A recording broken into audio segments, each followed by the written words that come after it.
My name's Julie. Life threw me a curveball when I was just 9. Dad had been sick for a while, but I didn't really get what was happening until he was gone for good. One day he was there, the next day just an empty space at the dinner table. Mom didn't take long to fill that space. Within a few months, she brought home Frank. I guess loneliness hits hard and fast. Frank moved in like he owned the place, and it was clear he wasn't keen on having me around. Julie, this is Frank. Frank, this is my daughter, Julie. Mom introduced us the day he moved in. His look was cold, like he'd rather be anywhere else, but here looking at me. Hi, I managed, a bit shy, but trying to be polite. Frank just nodded, didn't even smile. He turned to Mom. Sarah, can we talk about the living arrangements? I remember feeling a chill as they walked away, his hand on her shoulder. It wasn't long before I started feeling like an outsider. Frank had rules for everything, and he was always on my case. Don't leave your stuff in the living room, eat faster, or too much noise. It was relentless. Mom did nothing. She just nodded along with whatever Frank said, her eyes empty, or maybe just tired. One evening, things boiled over at dinner. I had accidentally knocked over a glass of water, and it spilled towards Frank. Clumsy kid, can't you do anything right? Frank snapped, jumping up as the water splashed his pants. Sorry, Frank. It was just an accident, I stammered, feeling my face heat up. Sorry doesn't clean up messes, Julie. Be more careful, he scolded, his voice raised more than necessary. Mom just sat there, dabbing her mouth with a napkin, silent. I looked at her, hoping she'd say something, anything in my defense. But nothing came. After dinner, I heard them arguing in their room. Frank's voice was loud and harsh. Sarah, that kid of yours needs to shape up. I'm not gonna live in chaos just because you're used to it. Mom's reply was soft, but I caught bits of it. Frank, please. She's just a child. She's still adjusting. Adjusting? It's been months. I'm telling you, if things don't change. I didn't hear the rest, but I didn't need to. The message was clear.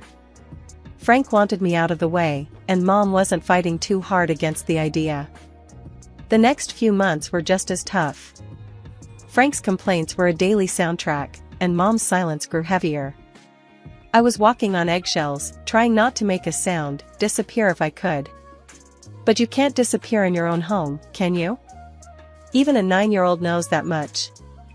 Life at home got trickier when Mom told us she was expecting. Frank already had his hands full just tolerating me, and the news didn't exactly make him jump for joy. He was silent for a long minute before he spoke, and when he did, his words were clipped and cold. Well, that's just great, Sarah. Just what we needed, he said, his tone dripping with something that sounded a lot like sarcasm. Mom just smiled, a bit too weakly. It's a blessing, Frank. You'll see. A fresh start for us. I remember feeling a mix of excitement and dread. A little brother or sister seemed like a dream, someone new to connect with, but with Frank's mood swings, I wasn't so sure. Months flew by, and the baby finally arrived. It was a girl, and they named her Anna. I was thrilled. She was tiny, and when I first saw her, all wrapped up in her pink blanket, my heart melted. I thought having Anna around might make things better, even make Frank soften up a bit. Holding Anna felt magical. She was so small, her tiny fingers grasping at nothing. Hey there, Anna. I'm your big sister, Julie. I'm gonna take good care of you, I whispered, promising silently to be there for her, no matter what. But the magic didn't last.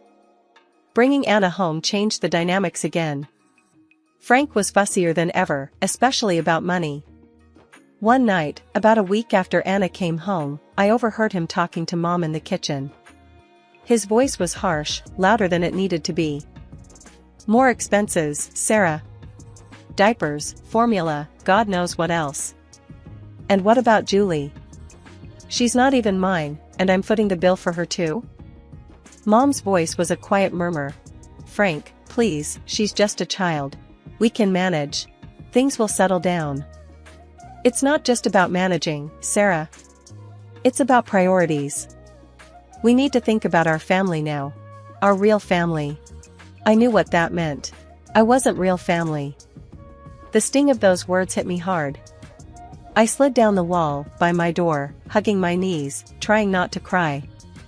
The final straw came when Frank sat us down in the living room one evening, his face serious, his eyes avoiding mine. Sarah, we need to think about the future. Julie's getting older, and expenses are piling up. Maybe it's time she went to live with her Aunt Claire. I felt like I'd been punched in the gut. Sent away? Just like that? Mom finally spoke, looking at me, her eyes sad. Julie, honey, it might not be so bad. Aunt Claire has a nice house, and you'll be well taken care of. But Mom, I don't want to go. I want to stay here with you and Anna. The room went silent. Frank's next words were cold and final. It's decided then. I'll call Claire in the morning. Moving in with Aunt Claire was like stepping into a different world. Her house was big, clean, and always silent. Too silent for comfort. The first day I arrived, she laid down her laws like we were setting terms for a peace treaty after a long war. You'll follow my rules under my roof, Julie. No nonsense, no mess, no backtalk, she declared as she led me through the hall to what would be my room. The room was plain, with bare walls and a single bed against the corner. It felt nothing like home. I nodded, too tired and too upset to argue. Homework right after school, chores before dinner, and lights out by 9. I won't tolerate any laziness or sloppiness, you hear? Aunt Claire continued, her voice firm. Yes, Aunt Claire, I responded, my voice a whisper. Speak up when you're spoken to. Let's have no mumbling here, she snapped. I quickly corrected my tone. Yes, Aunt Claire, I understand. The days that followed blended into each other, each as strict and unforgiving as the last. Aunt Claire was tough, tougher than anyone I'd ever known. She had a way of making simple conversations feel like interrogations. Homework was a battlefield too. If I got a B instead of an A, Aunt Claire had words that stung sharper than any I'd heard before. You can do better than this. Your laziness won't fly here, she'd scold, even though I'd spent hours poring over books. The worst was how she reminded me of my mom's decision to send me away. If I dared to talk back or ask for less criticism, she'd retort sharply, no wonder your mom sent you here. You need discipline you obviously weren't getting. Those words hurt. They always did. They made me feel unwanted, unloved, like I was just another problem Mom had to solve by shipping me off. Days turned into weeks, and weeks into months. I learned to keep my head down, do as told, and speak only when necessary. Aunt Claire had no patience for tears or complaints, and I had no energy left to fight. It's for your own good, she'd often say after a particularly harsh scolding, as if the sting of her words was supposed to mold me into someone better. I wasn't sure who that better person was supposed to be. All I knew was I was getting really good at being alone, at being quiet, at not being a problem. Because in Aunt Claire's house, not being a problem was the best thing you could be.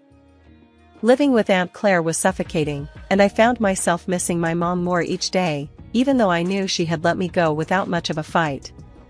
One afternoon, the longing got too much. Aunt Claire was out, probably at her bridge club, and I knew I had a couple of hours at least. Her phone was always left on the kitchen counter, charging next to the fruit bowl. It seemed like my only link back to my old life. I hesitated for a minute before I picked it up. Dialing my mom's number was muscle memory. I hadn't forgotten it, maybe I never would. My heart was racing as I heard the phone ring. Once, twice, then her voice. Hello? Mom? It's me, Julie. There was a pause, a breath maybe, then, Julie, why are you calling? I swallowed hard, my throat tight. I just wanted to hear your voice. Another pause, longer this time. Then cold, hard, you shouldn't have called. But Mom. Julie, listen to me. You need to stop this. I can't have you calling me. But why? I miss you, Mom. I miss home. When can I come back? Her voice was flat, emotionless, as if she was discussing the weather. You can't. That's done. Don't call here anymore. I couldn't believe what I was hearing. Mom, please. Just don't, Julie. There's nothing here for you. Goodbye. She hung up, and the line went dead. The silence in the kitchen was deafening. I felt my hands shake as I put the phone back on the charger. The finality in her voice broke something in me. She didn't want me. She really didn't want me anymore. Tears blurred my vision as I stumbled to my room. I closed the door softly, not wanting to make any noise that might hint at my rebellion. I sat on the floor, my back against my bed, and let myself cry. The room felt smaller than ever, a box that was slowly closing in on me. About an hour later, I heard the front door open and close. Aunt Claire's voice called out, "Julie? You better have finished your chores." "Yes, Aunt Claire," I called back, wiping my eyes quickly with the back of my hand. I didn't want her to see any signs of weakness. Weakness was not tolerated here. I went to the kitchen to help with dinner as if nothing had happened, but inside, I was different. I felt emptier, more alone. Mom's voice, those final words, played over and over in my head. That night, Aunt Claire discovered the call log on her phone. Her face twisted into a scowl as she stormed into my room, her voice a harsh whisper that cut through the quiet. "So, you took my phone to call your mother? Thought you'd go behind my back?" I froze, the blood draining from my face. I just wanted to hear her voice. Aunt Claire laughed, a harsh, grating sound. "And what did that get you, huh? She doesn't want you, Julie. Even you can't deny it now." Her words were like ice, and I felt them chill me to the bone. She grabbed my arm, her grip tight and painful. "No more phone. No more pity parties. You're here because she doesn't want you. Remember that." The punishment was severe. More chores, stricter rules, and the cold shoulder from Aunt Claire, who made sure every day thereafter that I felt just how unwanted I was. Aunt Claire's house had become a prison, each day dragging, heavier than the last. It was clear I was nothing but a burden to her, a nuisance she tolerated only because she had to. But even that thin thread of obligation snapped one chilly morning a year into my stay. "You're packing your bags today, Julie," Aunt Claire announced over breakfast, her voice stern and final. I stared at her, spoon halfway to my mouth. "What? Why?" "Your mother stopped sending money." "No money, no reason to keep you here," she replied bluntly, sipping her coffee as if we were discussing something as trivial as the weather. I felt a cold dread settle in my stomach. "So, what happens to me now?" She shrugged, a cold, dismissive gesture. "Not my problem. You can go live with your grandmother. If she won't take you, then it's the orphanage." The thought of going to an orphanage terrified me, but the mention of Grandma sparked a tiny flicker of hope.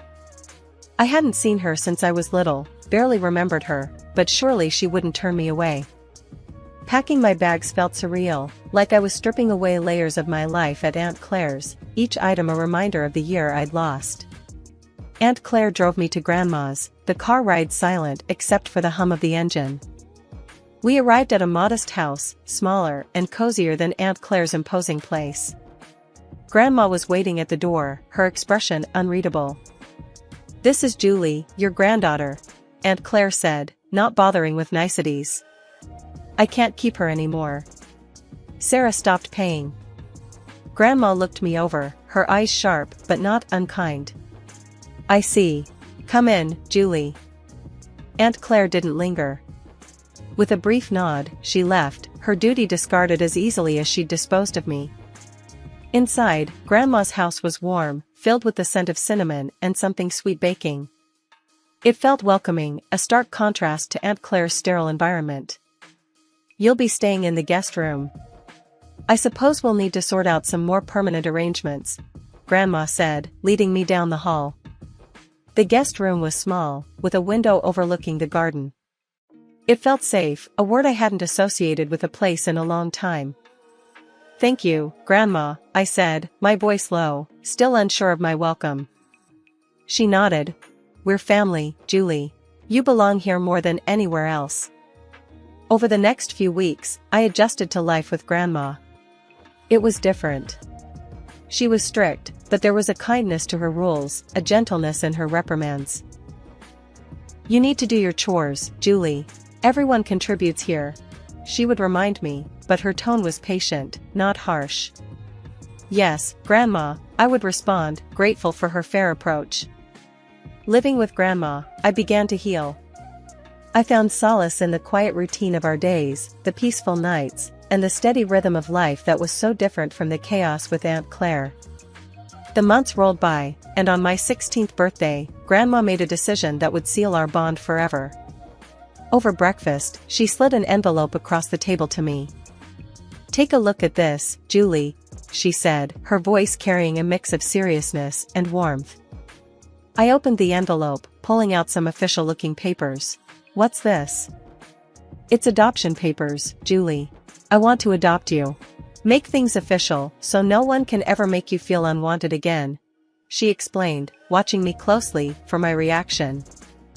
I felt a lump form in my throat. "Really, Grandma? You mean it?" "Yes, I do. You're not just staying here, Julie. You're my family, and it's time we made that clear to everyone else too." A few weeks later, it was done. We went to court, and I officially became Julie Bennett, with a new sense of belonging that I had longed for since Mom sent me away. With Grandma's support, I started looking towards the future. She encouraged me to focus on my studies, particularly science, which had always fascinated me. "You've got a sharp mind for it, Julie. You could go into medicine. How would you like that?" she suggested one day as we were going over some of my school projects. "I'd love that, Grandma. I want to help people," I replied, the idea taking root. "Then it's settled. We'll get you into a good college program. I'll support you every step of the way," she declared, her determination clear. True to her word, Grandma was there for me throughout my high school years. She tutored me in math and science, using her old-school methods that were strict but effective. "You need to understand the basics, Julie. Can't skip the foundation," she'd insist whenever I struggled with complex problems. I graduated with top marks, thanks to her unwavering support. Grandma then helped me navigate the daunting college applications process. When I got accepted into a medical college with a partial scholarship, she was as proud as if she'd received the acceptance herself. "We'll manage the finances. Don't you worry about that," Grandma said when I fretted over the costs. "You focus on your studies. Become the best doctor you can be." Medical school was tough, but fulfilling. I was drawn to oncology, the branch of medicine that dealt with cancer. It was hard, emotionally and intellectually, but it felt right, like I was exactly where I needed to be. I completed my degree, then my internship, and finally, my residency, each step a milestone that Grandma celebrated. "You're making a real difference, Julie. I'm so proud of you," she'd say, her eyes shining with pride. By the time I turned 32, I was fully established in my career as an oncologist. My life was busy but fulfilling, filled with long hours at the hospital and the satisfaction of knowing I was making a difference. Through it all, Grandma was my anchor, always there to listen and offer advice on tough days. But life, as it often does, threw another curveball my way. Grandma's health, which had been declining, took a turn for the worse. It was swift and unexpected, the kind of decline that leaves you scrambling to catch your breath. I remember coming home one evening, tired after a particularly tough day at the hospital. Grandma was sitting in her favorite armchair, looking out the window. Her voice was weaker when she called me over. "Julie, come sit with me for a bit," she said, patting the chair next to her. I sat down, taking her hand in mine. It felt fragile, like a dried leaf that might crumble under too much pressure.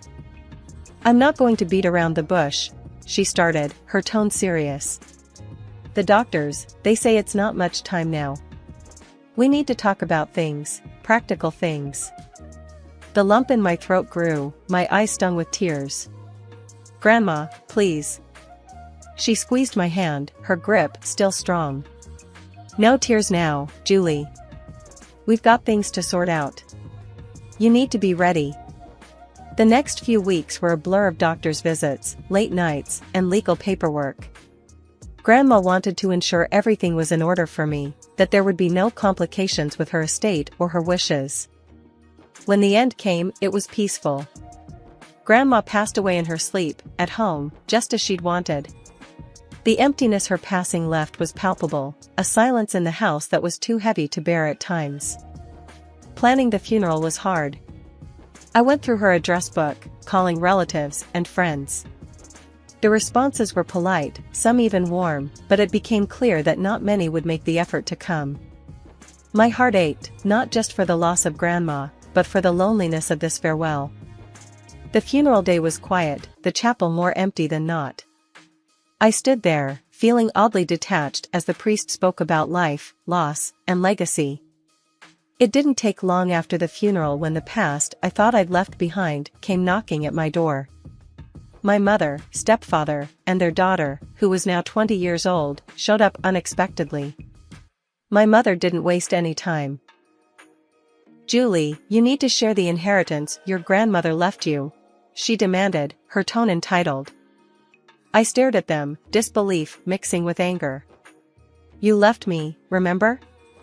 20 years ago, you decided I was too much of a burden. My mother's face twisted into a sneer. Ungrateful girl. Now you're a rich doctor with an inheritance. You owe us. I laughed, the sound bitter. Grandma adopted me. Legally, you're nothing to me now. The shock on her face was almost comical. My stepfather, ever the bully, leaned in. You're going to regret this, Julie. As they left, I slammed the door behind them, the click of the lock sounding unusually satisfying. Standing there, my back against the door, I felt a mix of relief and renewed determination. A few days after their first visit, I was at work when I got a call from a neighbor. Julie, it looks like your family's at your house again. They've been bringing in furniture, looks like they're moving in or something. When I pulled into the driveway, the sight of their car parked out front made my stomach churn. I walked in to find my mother, stepfather, and stepsister unpacking boxes in the living room, acting as if they owned the place. What are you doing? I demanded, trying to keep my voice steady. My mother turned around, feigning surprise. Oh, Julie. We're just settling in. After all, this is family property. No, it's not. This is my house, legally left to me by Grandma. You need to leave. Now. My stepfather stepped forward, a smirk on his face. Make us. We're family, and we deserve a part of this house. I could feel the rage bubbling inside me. You haven't been family for over 20 years. You can't just come here and claim what's mine. My stepsister, watching from the side, finally piped up. Come on, Julie, don't be so heartless. We're just asking for what's fair. Fair? I laughed, the sound sharp and bitter. What's fair about abandoning a child? What's fair about only showing up when you think there's money to be had? They had no answers, just scowls and muttered curses. I'm calling the police, I declared, pulling out my phone. My mother tried to stop me. You'll regret this, Julie. I've regretted knowing you for years. This is nothing new. I shot back as I dialed 911. The police arrived quickly. I explained the situation, showing them the legal documents proving my ownership of the house and Grandma's will. The officers were firm. You need to leave, one of them told my mother and stepfather. This property doesn't belong to you, and if you don't comply, you'll be removed forcibly. My stepfather glared at me, his anger clear, but there was nothing he could do. This isn't over, Julie, he threatened as they gathered their things. Oh, but it is, I replied, my tone cold and final. After they were gone, I walked through the house, through Grandma's house. Each room was filled with memories, each corner a testament to her love and the life she had built here, a life she had fought to pass on to me.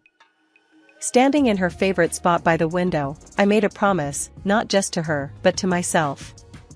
I would not let the bitterness of the past tarnish my future. I had fought hard to become who I was, and I would continue to fight, to honor her legacy and the sacrifices she had made for me.